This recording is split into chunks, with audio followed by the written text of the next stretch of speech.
Olá, é com alegria que partilho consigo esta mensagem bíblica de hoje.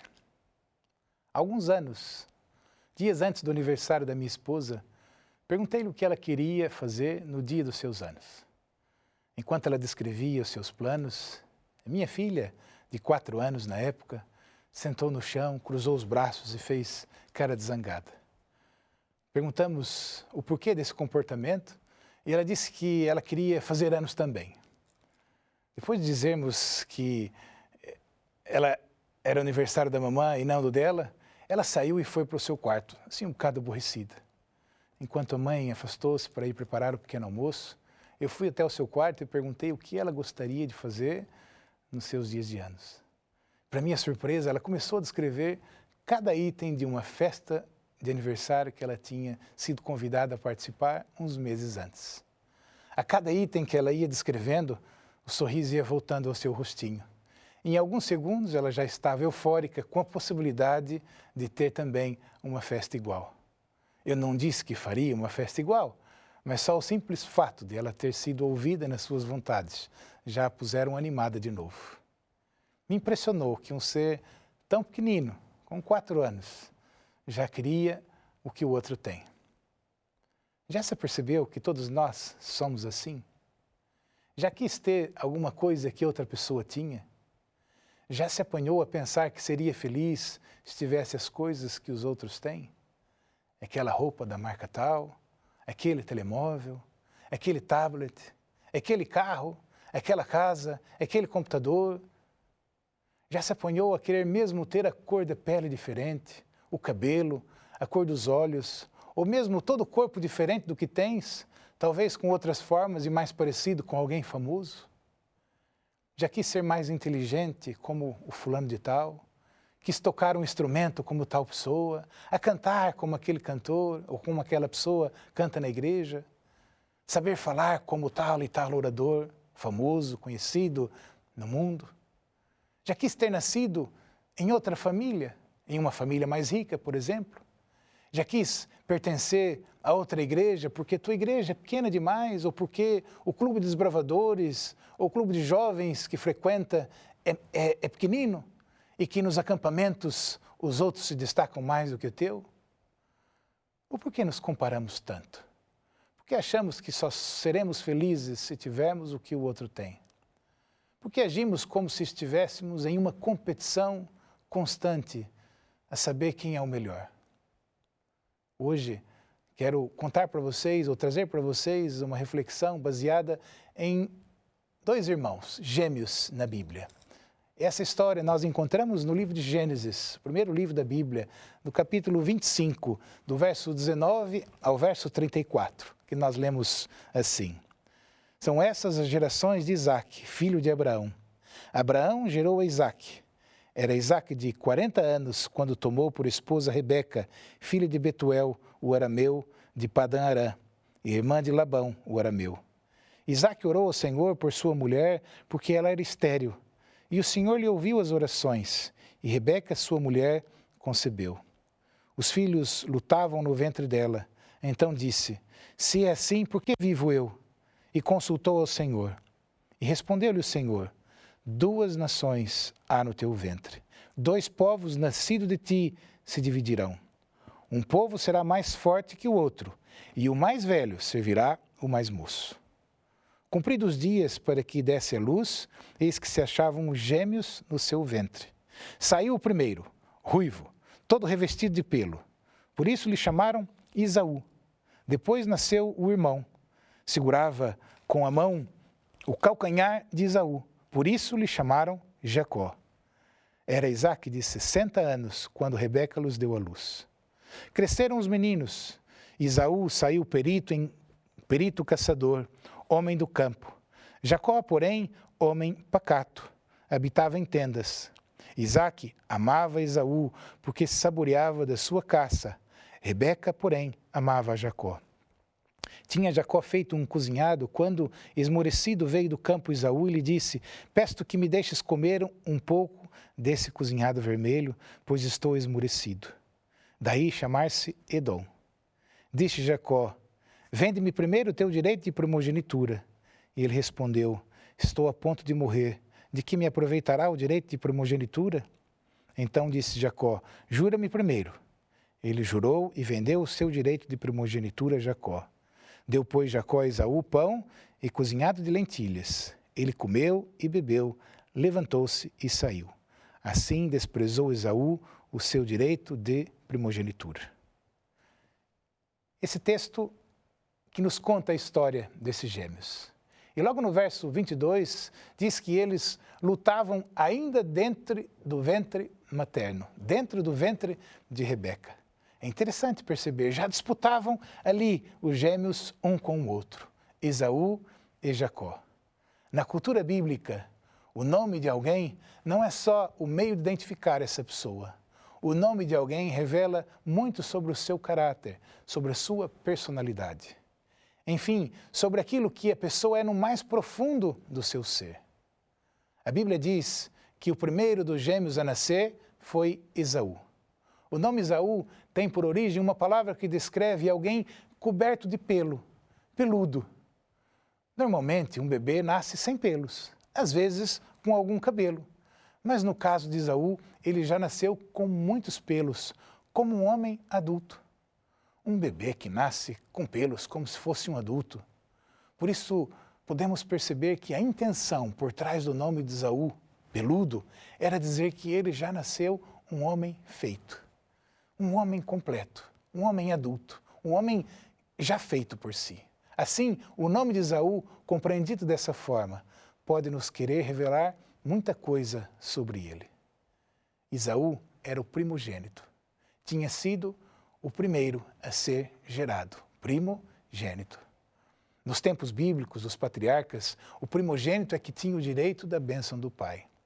Essa bênção incluía o direito à herança dos bens materiais, mas não só. Ela também trazia consigo a preeminência espiritual. O primogênito, portanto, seria o sacerdote de sua família. Assim, ele era o que tinha por missão aproximar a sua família de Deus e preparar sua família para Deus. Mas havia mais. Segundo a promessa que Deus fizera a Abraão, era do primogênito que viria a linhagem do Messias, o Salvador da humanidade. Assim, podemos ver no fato de Esaú ser o primogênito uma espécie de garantia de que tudo para ele já estava conseguido. Dava-lhe a ele a falsa impressão de já ser um homem feito. Não precisava de se esforçar para nada. Teria, além da bênção material, a bênção espiritual. E é por isso que o texto que nós lemos, do verso 24 ao 34, vai nos dar a entender que Esaú cresceu como desejou. Não se preocupava com a sua vida religiosa, fazia o que lhe apetecia, gostava de satisfazer as suas vontades quando e como lhe agradasse. Gostava da liberdade do campo e da satisfação que a caça trazia. Mas essa aparente liberdade de ter e fazer as coisas quando lhe apetecia, por ter tudo garantido, foi, na verdade, o seu ponto fraco. Esaú vendeu seu direito de primogenitura ao seu irmão por um prato de comida. Não deu valor àquilo que lhe seria mais precioso enquanto ser humano, a bênção de Deus, a certeza de que Deus estava com ele. Já se sentiu assim como Esaú, com a segurança e liberdade de que tudo está garantido e por isso pode fazer as coisas à tua maneira, segundo a tua vontade, sem preocupar, sem saber se está agindo de acordo com aquilo que Deus espera de você? Podemos cair nesse erro facilmente. Pensar que, por ser um cristão, tudo está garantido. Mesmo que o meu comportamento e a minha vontade sejam descuidados e em desacordo com a vontade de Deus, continuamos a viver como se tudo estivesse garantido para que nós recebêssemos a bênção de Deus. Foi essa falsa segurança que levou Esaú a desprezar a bênção da primogenitura. Foi essa segurança de pensar já ser um homem feito, de que tudo iria continuar como era, que ele desprezou a bênção de Deus. Jacó, por sua vez, era um homem diferente. Vamos falar desse outro primogênito nesse instante. No segundo, pôs-se o nome de Jacó. É isso mesmo, que significa puxar o calcanhar. Pois quando Esaú nasceu, Jacó estava segurando o seu calcanhar. Esse nome descreve a personalidade de Jacó. Alguém que puxaria o calcanhar, que derrubaria quem quer que fosse, inclusive seu irmão, para conseguir o que queria. Foi por isso que Jacó aproveitou a fome do seu irmão para comprar-lhe o direito da primogenitura. Mas por que Jacó queria tanto esse direito? O texto bíblico descreve-o como sendo um homem pacato, mas preocupado com as coisas da família. Ao contrário do irmão, ele não tinha tudo garantido. Ele apreciava a promessa da bênção de Deus. Ele gostaria de andar com Deus como Abraão, seu avô, andou. Ele almejava fazer parte daqueles cuja descendência traria o Redentor ao mundo. Ele tinha esperança de ter a bênção da primogenitura, pois sabia que um anjo tinha dito à sua mãe: o mais velho servirá o mais moço. Por isso Jacó pôs em funcionamento todos os métodos que foi capaz de pensar para receber essa bênção. Ele vai aproveitar das circunstâncias contra seu irmão, vai enganar o pai, o sogro e vai até lutar com o próprio Deus para alcançar a bênção. Porque Jacó simplesmente não confiou na palavra que Deus tinha dito de que ele era o escolhido. Porque não esperou que Deus entrasse em ação para cumprir o que prometera. Como seu avô Abraão, Jacó achava que tinha de dar uma ajudinha a Deus para conseguir o que queria. Por isso, Jacó via seu irmão como um rival. Na verdade, Jacó queria tomar o lugar do seu irmão. Mas esse desejo de tomar o lugar do seu irmão era tão grande que ele, na verdade, perdeu a sua identidade. E fez com que ele acabasse por pensar de que ele deveria ser o seu irmão. Para ter a primogenitura, Jacó pensava que tinha de ser Esaú. As coisas foram tão longe que um dia, depois de enganar o pai para receber a bênção da primogenitura, quando seu pai lhe pergunta: quem és tu? Jacó responde: eu sou Esaú. Isso está em Gênesis, no capítulo 27, do verso 18 ao verso 19. Jacó não tinha entendido que para receber a bênção de Deus, ele só precisava ser ele mesmo. Ele não precisava ser Esaú. Deus não escolhera Esaú, mas a Jacó, como ele era. É interessante perceber que Deus não abandonou Jacó, apesar da sua má compreensão dos planos de Deus para ele. Em Gênesis, no capítulo 28, do verso 10 ao verso 17, nós podemos ler que mesmo depois de Jacó ter fugido, de ter enganado o seu irmão e fugido diante das ameaças do irmão, Deus estava com ele. O texto nos diz: partiu Jacó de Berseba e seguiu para Harã. Tendo chegado a um certo lugar, passou a noite, pois já era sol posto. Tomou uma das pedras, fê-lo de seu travesseiro e se deitou ali mesmo para dormir. E sonhou, e eis posta na terra uma escada cujo topo atingia o céu, e os anjos de Deus subiam e desciam por ela. Perto dela estava o Senhor e lhe disse: eu sou o Senhor, o Deus de Abraão, teu pai, o Deus de Isaque. A terra em que agora estás deitado, eu te darei, a ti e a tua descendência. A tua descendência será como o pó da terra, estender-se-á para o ocidente e para o oriente, para o norte e para o sul. Em ti e na tua descendência serão abençoadas as famílias da terra. E eis que estou contigo e te guardarei por onde quer que fores, e te farei voltar para essa terra, porque te não desampararei, até cumprir aquilo que te hei referido. Despertando Jacó do seu sono, disse: na verdade, o Senhor está nesse lugar, e eu não sabia. E, temendo, disse: quão temível é esse lugar! É a casa de Deus, a porta dos céus. Deus estava com Jacó, mesmo quando Jacó não sentia que Deus estava com ele, mas Deus lá estava. Apareceu para ele e disse isso para ele. O mais interessante na história de Jacó é que ele só recebeu as bênçãos de Deus quando ele aceitou quem era. Depois de passar muitos anos longe da casa do pai, depois de Deus dar a ordem para ele voltar à sua terra natal, em Gênesis, no capítulo 32, nós podemos ler o momento onde Jacó se encontra com Deus e em luta começa a lutar com Deus. E ali, no meio daquela luta, o texto nos diz assim, em Gênesis capítulo 32, no verso 23 em diante, nos diz assim, leio para vós: tomou-os a fazê-los a passar o ribeiro, fez passar tudo o que lhe pertencia, ficando ele só, e lutava ele com o homem até o romper do dia. Vendo este que não podia com ele, tocou-lhe a articulação da coxa, deslocou-se a junta da coxa de Jacó na luta com o homem. E disse este: deixai-me ir, pois já rompeu o dia. E respondeu Jacó: não te deixarei ir, se não me abençoares. E agora reparem na pergunta que Deus faz. Perguntou-lhe, pois, como te chamas? E ele respondeu, Jacó. Então disse, já não te chamarás Jacó, e sim Israel, pois como príncipe lutaste com Deus e com os homens e prevaleceste. É interessante, meus queridos, Jacó precisou de muitos anos para reconhecer quem ele era. Um enganador. Enganava as pessoas, enganava a si mesmo, mas não conseguia enganar a Deus, porque Deus sabe como somos.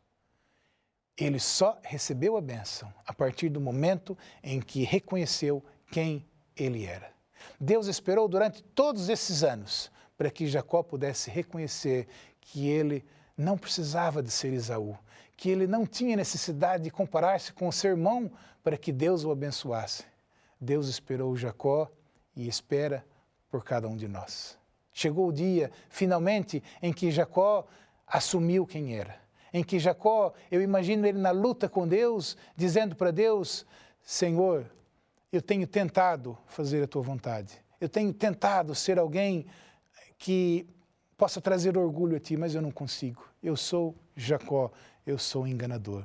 E Deus, nesse momento, olha para ele e diz, era só isso que eu precisava, Jacó. Só que você reconhecesse que você foi escolhido por mim, mesmo sendo quem era. Deus espera de nós, meus queridos, a cada um de nós, que reconheçamos que Ele nos escolheu como somos, que fazemos parte do plano que Ele tem para nós exatamente como somos. Ele aguarda que confiemos nele. E quando isso acontecer na nossa vida, como Jacó, poderemos ter a certeza de que estaremos a contribuir para a vinda do Messias nesse mundo. É interessante perceber que, como Jacó, Deus nos escolheu desde o nosso nascimento. E sabem, essa é uma ideia que demorou tempo para eu assimilar, mas é verdade. A Bíblia nos diz que Deus escolheu-nos desde o nosso nascimento, de que nós pertencemos a Ele, de que Ele fez tudo o que é necessário para que cada um de nós possa receber a vida eterna, conhecê-lo, a Jesus como Salvador. A dificuldade que muitos de nós temos é que, por percebermos os nossos erros, percebemos as nossas dificuldades, achamos que Deus nos rejeitou por causa do nosso pecado. Não esqueçam, meus queridos, que Deus, Ele odeia o pecado, mas não o pecador. O pecador, Ele ama, Ele busca, Ele abraça. E Deus nos escolheu como quem somos.